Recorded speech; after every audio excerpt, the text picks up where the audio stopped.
Hello and welcome back. This is Kristen from Life of Crafting, and I have to be honest, I had to start this video over again because it is so tough when you're a paper hoarder and it's like getting an idea what to do with the papers because I want to hoard it, but I want to use it. It's so hard. It's so hard. So here's where we're gonna take direction from now. Is I did show all of what I got in a paper haul previous, and I'll try to put the video down below. I took my ephemera and I have them in these containers I get from Stouffer's Macaroni and Cheese. There's little frozen things, and I have them in threes. Basically, these are the ephemera that I can just use by itself. This is like what I consider like the add-on where you basically would need to add it to something else. And then this is sentiments. So I'm going to start this series using this card sketch, and I will be back.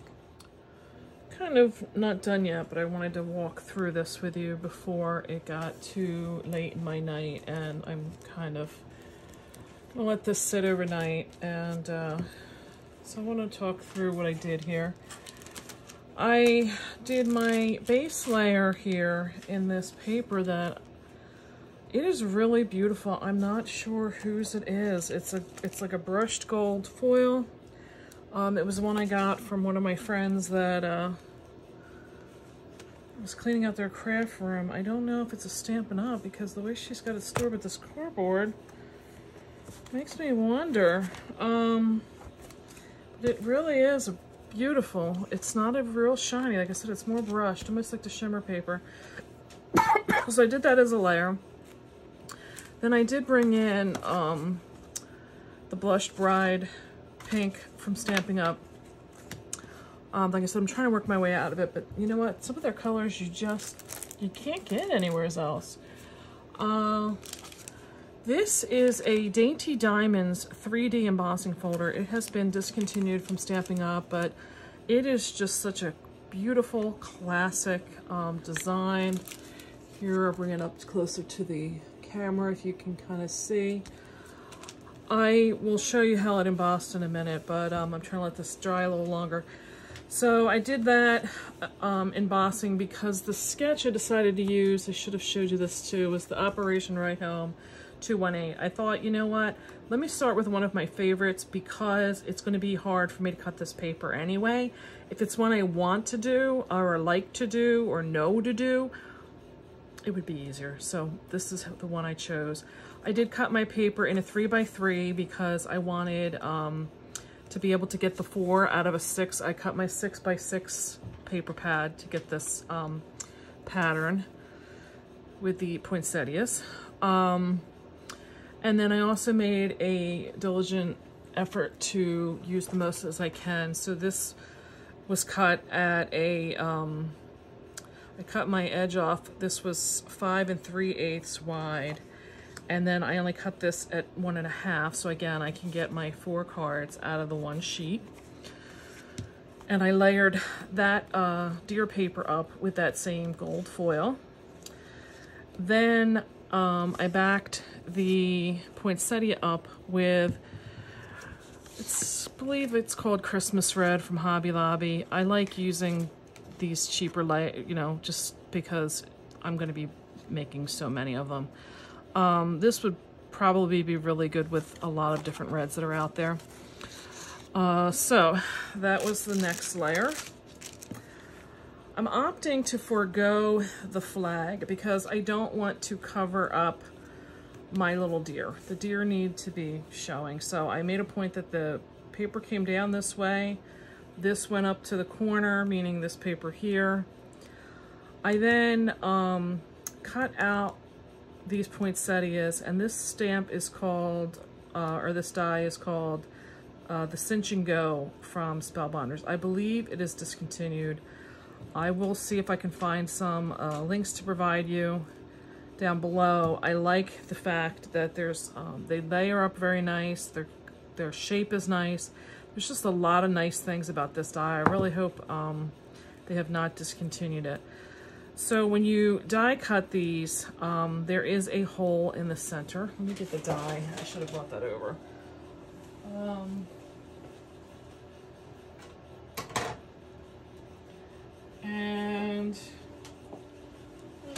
left the one that I'm, I guess it comes with the 4 sizes. I thought there was a 5th. So there is a hole in the center that it will cut out. As you can see, I used the 2 smaller ones. And you just place them together so that the holes are over one another. And I just bought this huge thing of stamens off of Amazon. I'll try and give you a link below. I got the gold color, and I don't even know how many are in this thing. I bet you there's got to be easily 1,000 of them in there. It was not that expensive. And you literally just, sorry, I know this is, you literally just take these things, you fold them in half, and you push them through the center of the flower where that hole is. It can't be any more simple than that.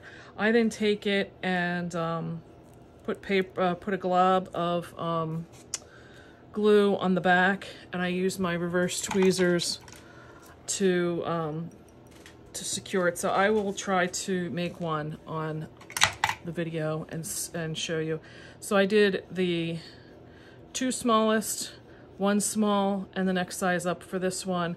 And then I used this tool that you get on a roll. This particular one, I believe I got at Michael's. It's usually in the bridal section. You can also get them at Hobby Lobby. Again, the Hobby Lobby is over by the ribbon in the fabric section, I believe, is where you get them.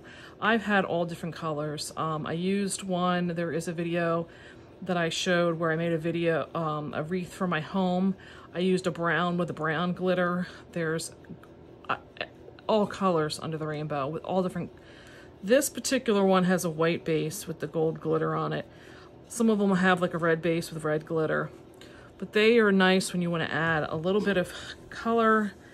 Obviously the glitter is going to get all over, so beware. But it's nice just to give that little bit, because again, it's see-through, so you know, you're not overpowering anything.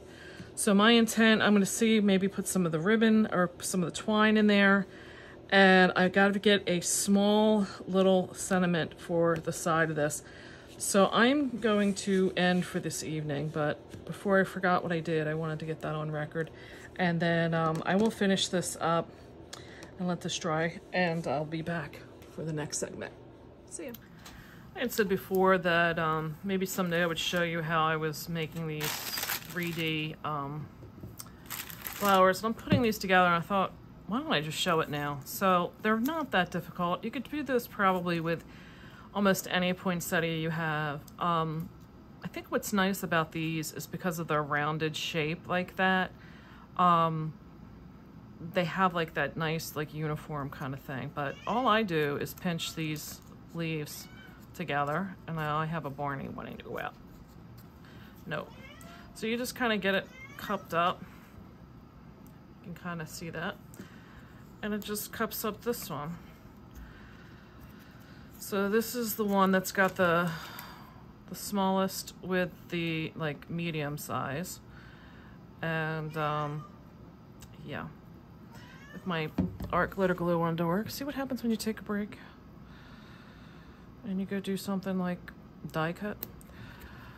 Alrighty, so you just put a little bit of glue in the center of this, and then you just nest these. What's nice about this Spellbinder's Cinch and Go is that it has the holes already in it, so you can just line up the holes, and you know, like, this is good to go. I don't know where my, oh, here it is. And then I usually just, once I get them like offset from one another how I want them, I just kind of smash the center together with my tool just to kind of set that glue. And that's it. Simple enough to do. So that's how you get these papers prepared. And then, like I said, I take like 2 of these stamens, fold them in half, try to get them lined up so they go in straight here. That would help. And then push them through that center. if they don't want to go through on their own, I just use my piercing tool and push them through. And then I keep pulling until I got them in there.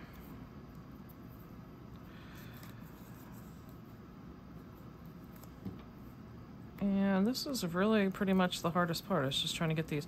If you can't get them to go, the other thing you can do is, I have one of these, let me find a piece of paper. I just have one of these like dental floss things. I bought it at, you know, the regular grocery store. You can push the loops at the top, and then pull. It'll pull those through for you, and you can do that. So once you get them in there like tight enough, you want to, I just use my reverse tweezers to pinch them. If you were making a bunch of these, I've seen people use tape and stuff like that. I don't get that involved. I just put a glob of glue on it and set it aside and let it dry. And then once it's, you know, dry, you can reposition these however you want, and I just snip them off, and that's it. Simple enough to go. So I'm gonna finish the rest of these, and then here's my card now that it's dried. I'm really debating if I even need a sentiment on it. We'll see. But I do want to make at least one more card for this part of the series before I end it. So I will be back probably with another card, and maybe this one if I add to it as far as to show the finished card. Sorry for this seeming to be a little out of whack here. I just realized when I was going to put the video together that the section where I showed I was getting started on the second set of cards didn't record. So I had shown where this sketch from Queen & Company had given me the inspiration. I wanted to use ephemera pieces that I knew were going to be a little bit more challenging, maybe be the word for me. I had gone through all of the ephemera, and I picked out the ephemera that was this tree that was like a little out of focus, and I picked, what was the other one? Oh, Santa's Christmas list. So I knew both of those were going to be like a more longer rectangular type of layout. And I chose this sketch. I've used this before, and it's great because you can do like 2 printed papers, like this dark pink could be one, and this could be a printed paper with some type of a banner in between. I've done it where like this top piece I've done in an embossed, you know, like an embossing folder. Sorry, my cat is wanting some more treats, and he's not getting any. So this was a sketch that got me started, and when I started going through the paper pack to make my decision on papers, those 2 ephemera pieces are very busy, and I knew I was going to want to put additional ephemera pieces to them because I wanted to like draw out of them. Like I said, the Santa's list had where you could put some font or something on it, but I knew I wanted to put some other pieces to it, and I'll get to that, which is what the later video section is coming. So I had gone through the paper pack, and I had agreed that this paper and let's see, the red and probably the polka dot were the only ones that were going to be of a good fit for this sketch without interfering or drawing away from the cuteness in the ephemera pieces, because everything else was either really busy like this, or I had already made the decision like these that are on this big stripe that I wanted to use these ephemeras or these as cut aparts at some point. So I chose from this paper pack, like I said, the stripe and the snowflake. And the thing I found is when you're doing this sketch, I made the decision to use this lagoon color paper that I get from Paper Papers. I have a whole video on how I came across these Star Dreams papers and stuff. But this is one of the pieces of paper that is die cut. What I meant was I used it to die cut a banner out. So that's what the banner looks like when it comes out, die cut. And it does cover the full, you get the stitching on the sides. So you do want to use it pretty much like for the full card front. But you can choose to move your banner, you know, up and down.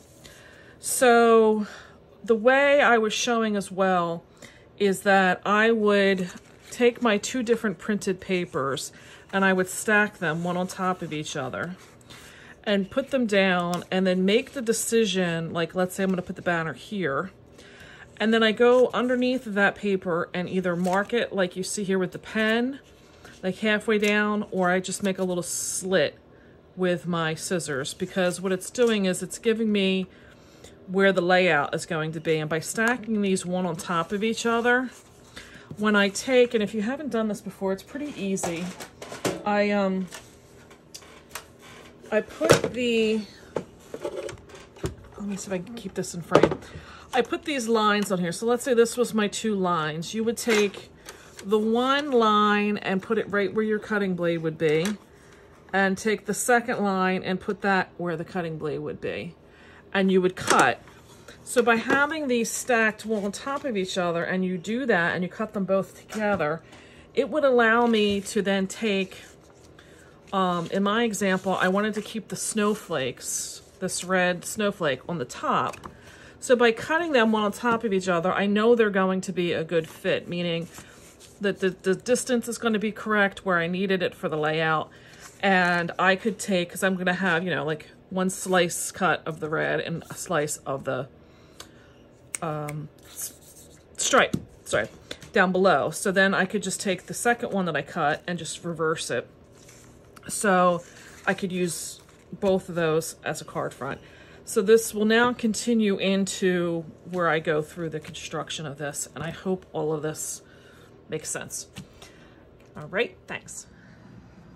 I just realized that I didn't, usually in the beginning of one of these series where I'm really expecting to make a volume of cards, blow cards out, I pick something specific out of my stash, something that I want to just blow out of here and make it a mission in that card to kind of get rid of it.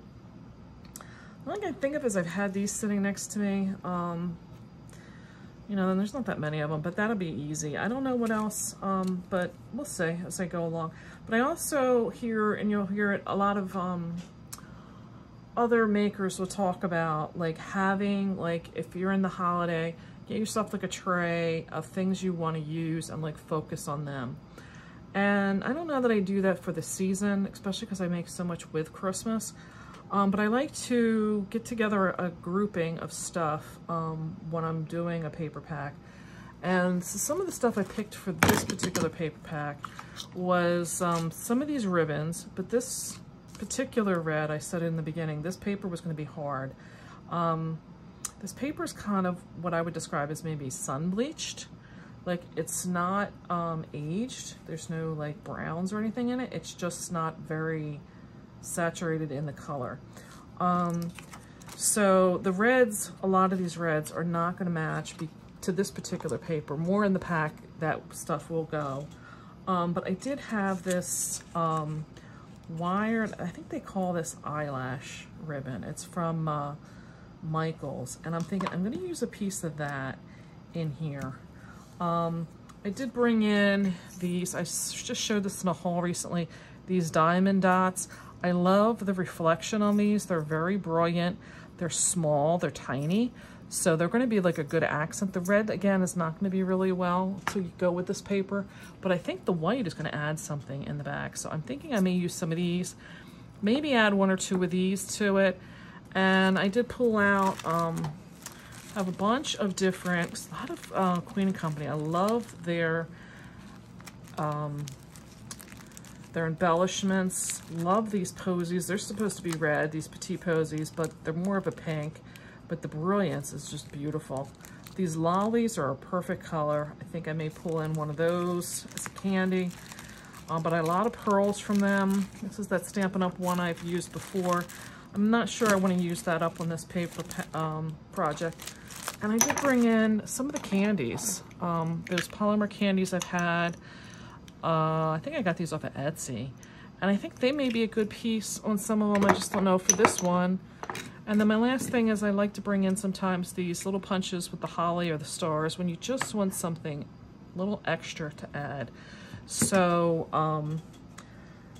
and then I brought in the the Stampin' Up's layering squares. I've used this for a while and I like because it's a lot of, it's like an infinity one or something.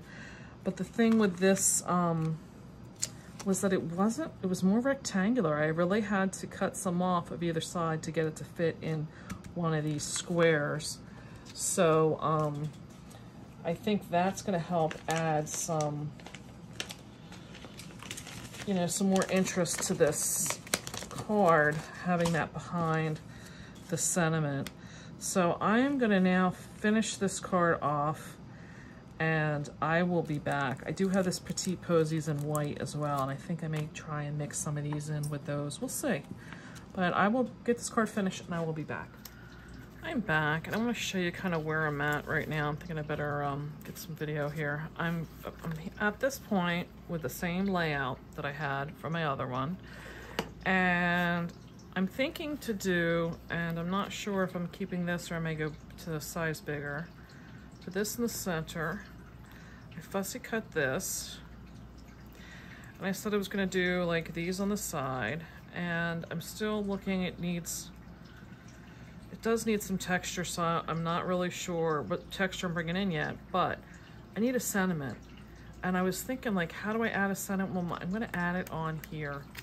So I have this, and I don't know if this is still a current. It's a Poppy Stamps, and it was just called Christmas Greetings, I believe. There wasn't a lot of information. If I can get more information, I will make sure I post it down below. But they have a lot of nice, like, smaller sentiments, which is why I went and I purchased this. And what I have done, and pray this all works, I have this washi tape down, and this is washi tape I've used numerous times. I want it very low tack, but I want it to hold, because the magnets are just gonna get in the way. The magnets are not gonna, this is too small of a piece.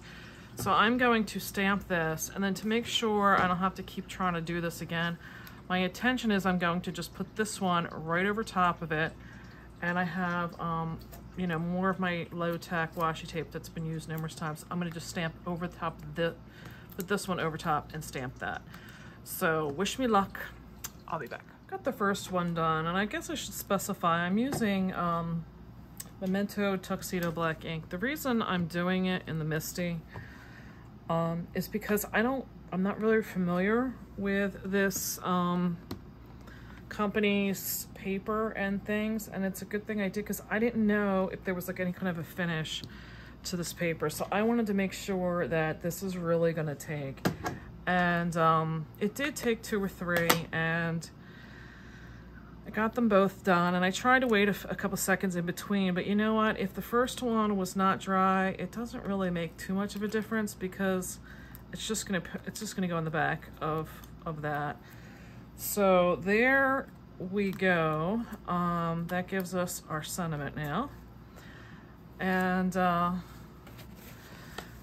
we can move on to trying to figure out what we want to use now. This is my Stampin' Up chamois. I want to move on now to seeing how I'm going to add some texture. The one thing I'm really making a point of, you know, like I said, this is called Candy Cane Lane. I'm really trying to make sure that I pull in the candy cane theme. Sorry, but I'm working as we do this. So I will be back when I have this finished, and I will get this part 1 all wrapped up.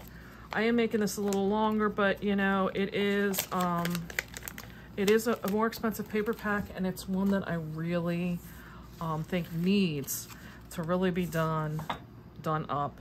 And you know, calls for all the extras, which is why, you know, sometimes you gotta splurge and get the more expensive pads and, you know, just have some fun with it. So here's where we are so far, and I definitely think it needs something for the surface or the top to be the star. I'm not quite sure what that's going to be yet, and you know, I'm working on it, but I'll be back. So I'm going to be finishing this up, and I decided to bring in this Tim Holtz 3D Impresslets. It's a embossing and die cutting. This is some of them I think have called it like a hybrid thing or something, but what it's got is a really raised detail in it for the snowflakes, but the die is built in. I've seen some of the other companies offering these, but the dies were like kind of separate. There's one I can think of in particular with Stamping Up that came out in 2021. I love the detail of this 3D Impresslet. It's just phenomenal. I just can't even tell you. I am using some scraps up to make this card, which is why this snowflake is not full, but you're not even going to see it when you put it behind.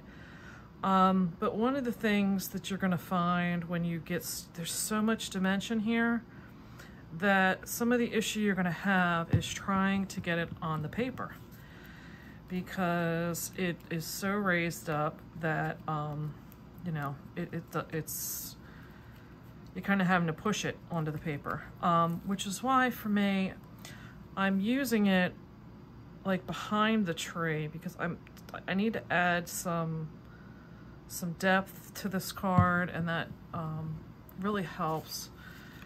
I'll talk through, I decided to not go with the oval. It just seemed like it was too much of the gold. It seemed like I said before, like I didn't necessarily, because this tree is blurred, that's just the way this tree is made. I did not, I wanted it to be the center, but I don't want it to be the focal point. And I think there's so much going on. Let me show you the card. I don't know if you can see that was out there. That, you know, I think you get the idea, but it doesn't have to be, by doing it the way I'm doing it, it did not have to be, like I said, the standing, like, wow point, which I felt like that other thing was being. The star here is a sequin. Had in my stash for a while, and they are a shaped one, and I actually have them backwards on purpose because it gives it more of a stud look versus like a bowl look. So it's raised versus concave. So I just kind of liked it that way. So I put a little bit of a double bow on the Dear Santa, my little sentiment. I did bring in some of these polymer clay ones, and because I'm trying to keep it flat, some of these are like really thin, so I have been picking out like some of the thin ones, but it doesn't take away from the color, so you know, people wouldn't necessarily know that. So I'm trying to do a balancing act, I think that one's thinner, of like one on either side. I have these candy canes that I had bought last year off of Etsy. I've been using those. And I also have the mini little candy canes, so I'm putting 2 of those. And I told you I'm trying to use up these. I'm making it a point, even though you don't really see it too much, I'm adding 1 of those. So to give you an idea how I'm going to be layering, where's my, here he goes. I'm trying to also hide the base of this tree because it doesn't really have a base. I'm using my Dear Santa, and you know what? Because this snowflake has so much dimension on it, I didn't have to add any anything to these. Like I was thinking about using like foam squares and, or you know, like foam, but I didn't have to. These will take a little bit of time to dry, and I would put my acrylic black on here But the problem is, there's so many different heights on here that it's really not gonna work. So I didn't even bother bringing the acrylic block in. Just letting gravity do its work. And that's where I'm putting the one. To try and keep, like I said, hiding that base. And to kind of, it's almost like, I don't know if I feel like I'm making like a flower arrangement. You kind of just start filling in some of the gaps. You use these to draw the attention down to the bottom. Kind of wanted it like from side to side. And you kind of have to know like when. So this was kind of like, to me, a good balance of bringing in that candy cane that I told you. You know, I'm trying to use the candy cane there without, like I said, really kind of overdoing it. I was trying to stick this back behind there. Again, just transitioning from one thing to the next. And then for the center of the snowflake, I really felt that the top did need something else. I did bring in those petite posies in the white from Queen & Company. And I just put one of them right in the center of that, and that finishes that card off. So, to recap my cards for part one, that is the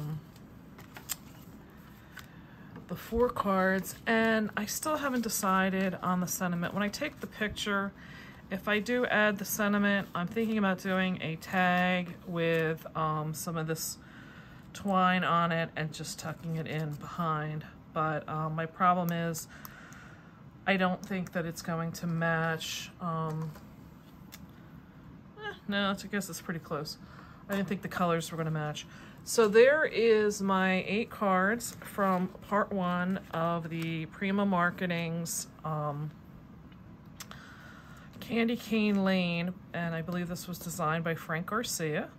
So I would appreciate some thumbs up if you got some inspiration out of this, or you like these. I'd like to see which one or hear which one you think is your favorite here. I don't really have a favorite yet. This is really, I'm having a hard time. So also appreciate if you would subscribe down below. It would help me build my channel, get my new videos put into your feed as I upload them. I have no idea how many parts are going to be in this because I haven't finished it yet. So we'll see. I have a feeling this is going to be a multi-part one because there's a lot of paper and ephemera still left. I appreciate your time, and I'll catch you next time. Bye.